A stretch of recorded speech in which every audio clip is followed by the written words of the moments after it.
दुनिया ने हर जमाने में तुम्हें गद्दार कहा, कल भी कहा, आज भी कह रही है और आखिर तक भी कहेगी।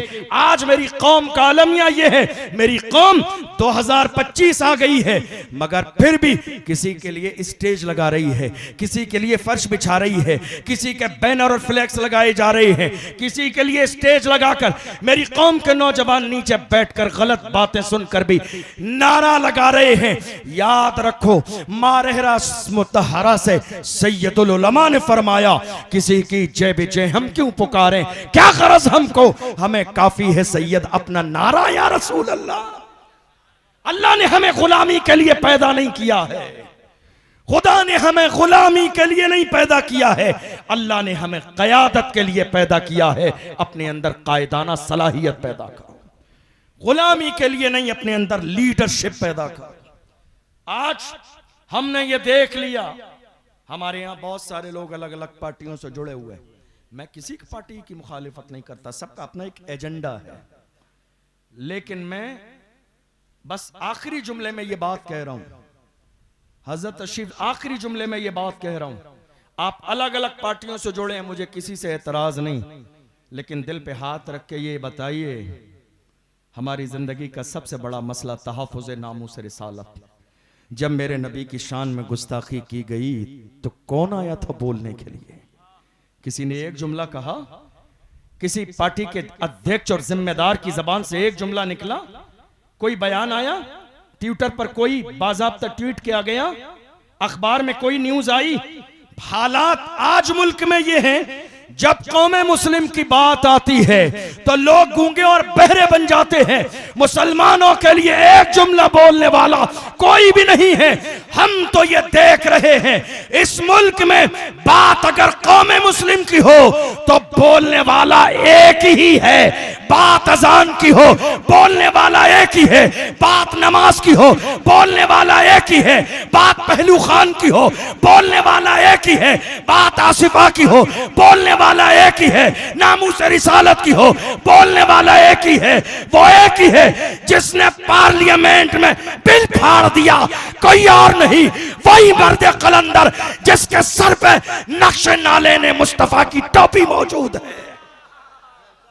हम समझ गए जो मुस्तफा का वफादार होता है वो कौम का गद्दार कभी नहीं हो सकता।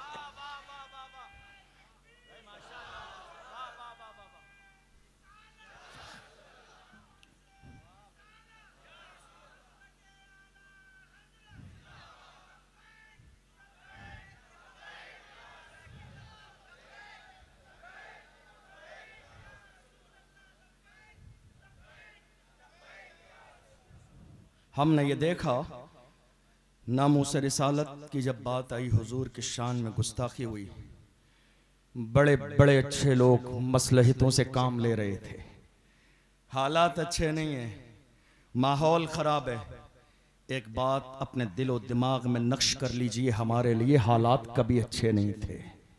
मुसलमान अपने ईमानी पावर के साथ जब खड़े हो जाते हैं तो अल्लाह उनके लिए रास्ते बना देता है। हालात हर जमाने में ऐसे ही थे। नामूस रिसालत की बात आई, बड़े बड़े अच्छे लोग बाज़ाब्ता एयर कंडीशन रूमों में आराम कर रहे थे, एक जुमला नहीं निकला। मैं सलाम पेश करता हूं उस मर्द कलंदर को जिसने महाराष्ट्र की सरजमीन पर नामूस रिसालत के लिए इतनी लंबी रैली निकाली, दुश्मनों के कलेजे दहल गए। दुश्मनों ने कहा यह क्या है, तो उस मर्द कलंदर ने कहा जो जान मांगोगे जान देंगे, जो माल मांगोगे माल देंगे, मगर ये हमसे कभी न होगा, नबी का चाहो जलाल देंगे।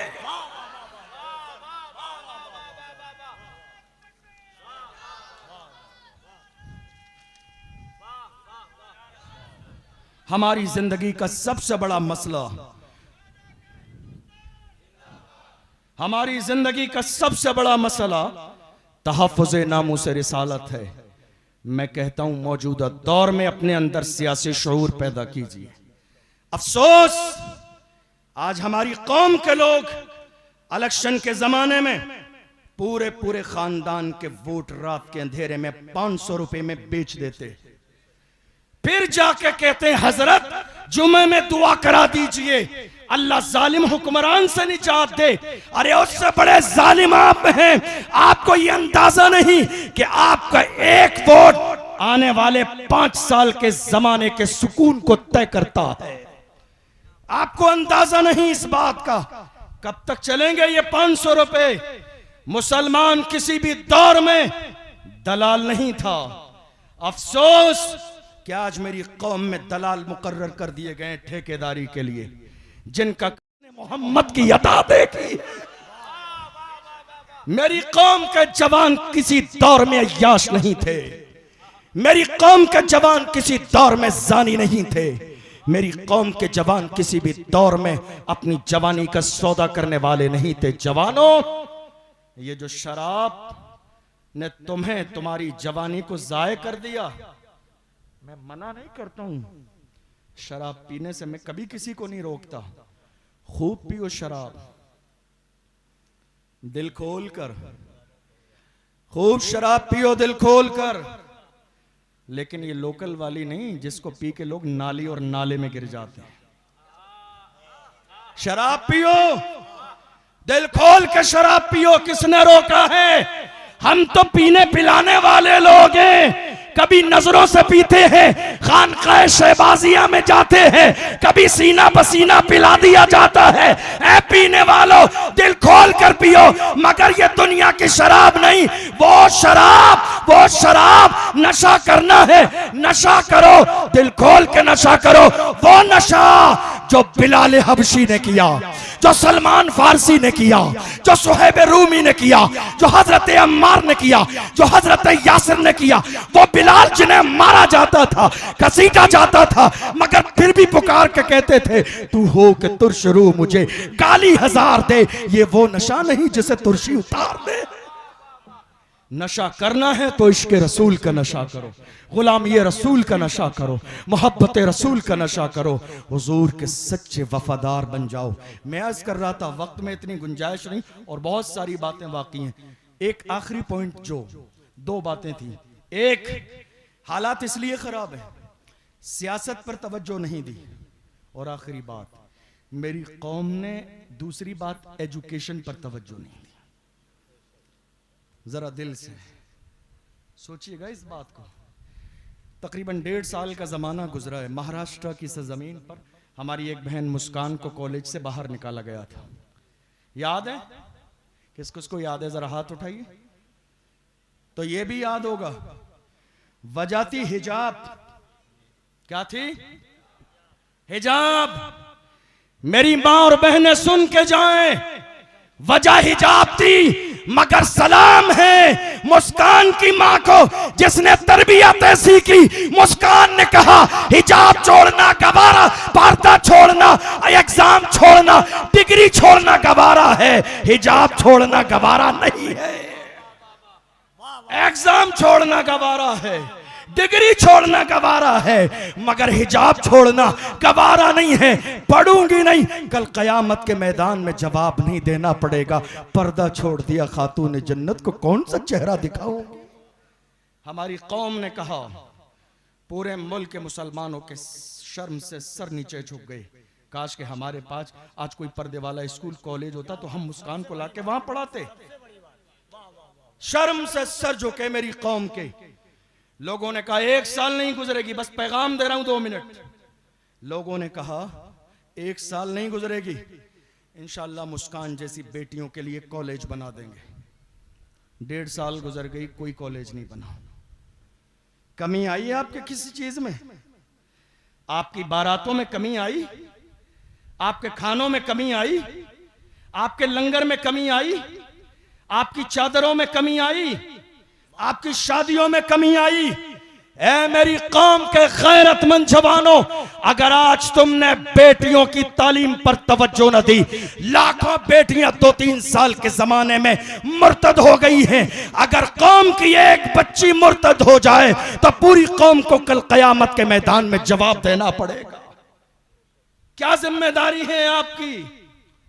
ये पैगाम आला हजरत के पीर खाने माँ रहरा मुतहरा से कई साल पहले दे दिया गया था। आधी रोटी खाएंगे, बच्चों को पढ़ाएंगे। काश कौम मुस्लिम ने उस पैगाम को समझ लिया होता और उसमें पोशीदा जो राज थे उन्हें समझ लिया होता तो आज कौम के हालात ये ना होते। इसलिए जवानों, जलसा भी करो, कॉन्फ्रेंस भी करो, शरीयत के दायरे में रहते हुए शादी भी करो, उर्स भी करो, लेकिन साथ ही साथ आज की तारीख में सबसे मुहिम मंसूबा ये बनाइए कि हर शहर में हमारा एक कॉलेज बने, हमारा एक कॉलेज बने बेटियों के लिए, हमारा एक कॉलेज बने बेटों के लिए। और ये कोई बहुत बड़ी बात नहीं है। मैं अकेला ही चला था जानिबे मंजिल, मगर लोग मिलते गए और कारवा बनता गया। अगर मैं बताने लगूं तो दुनिया की पहली यूनिवर्सिटी एक जवान लड़की ने बनाई है, फातिमा अल फहरी के नाम से। वक्त में इतनी गुंजाइश नहीं, जब एक जवान लड़की ये काम कर सकती है तो पूरी कौम मिलकर एक स्कूल क्यों नहीं बना सकती है। नियत कीजिए, जलसा भी कराएंगे, जुलूस भी कराएंगे। और जवानों ये याद रखो, आज की तारीख में जहां बेटियां मुर्तद हो रही हैं उसकी एक बड़ी वजह हमारे यहाँ शादी में ताखीर भी है। और शादी में ताखीर है सिर्फ जहेज की वजह से। जो आपका मुतालबा है ना, डिमांड है कि नहीं साहब हमें ये भी चाहिए, ये भी चाहिए, यह भी चाहिए। खुदा ने तुम्हें चूड़ियां अता नहीं की हैं, मर्द बनाया। मर्द बनो, यह तुम्हारी जिम्मेदारी है।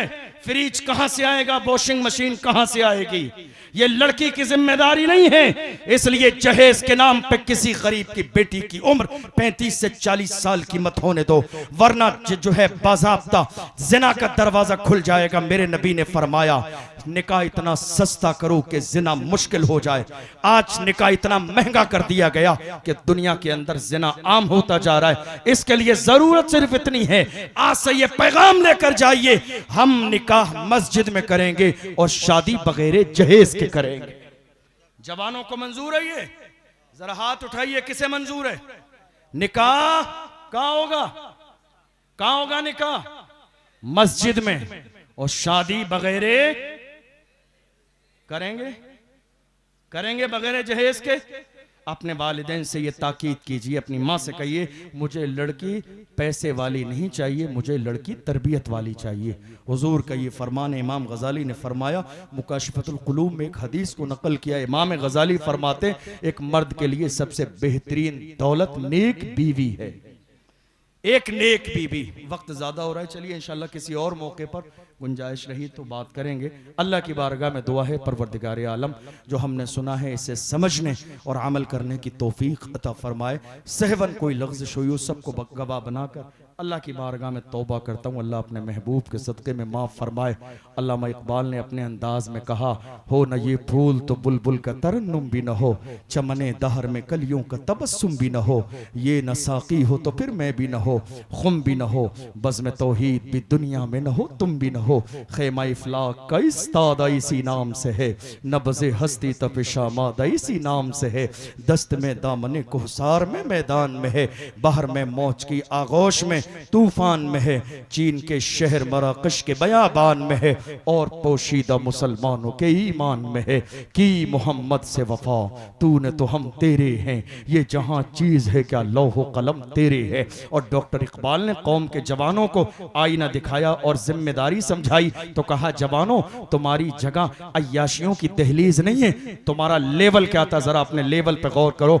डॉक्टर इकबाल ने कहा, जवान ऐसे थे टल न सकते थे अगर जंग में जाते थे, पांव शेरों के भी मैदान से उखड़ जाते थे, तुझसे सरकश हुआ कोई तो बिगड़ जाते थे, तीर क्या चीज है हम तोप से लड़ जाते थे, शान आंखों में न जचती थी जहांदारों की, कलमा पढ़ते थे हम छांव में तलवारों की, हम जो जीते थे तो जंगों की मुसीबत के लिए या रसूल अल्लाह, और मरते थे तेरे नाम की अजमत के लिए, दश्त तो दश्त है दरिया भी न छोड़े हमने, बहरे जुल्मात में दौड़ा दिए खोड़े हमने। वस्सलामु अलैकुम व रहमतुल्लाहि व बरकातहू। माशाअल्लाह। जब तक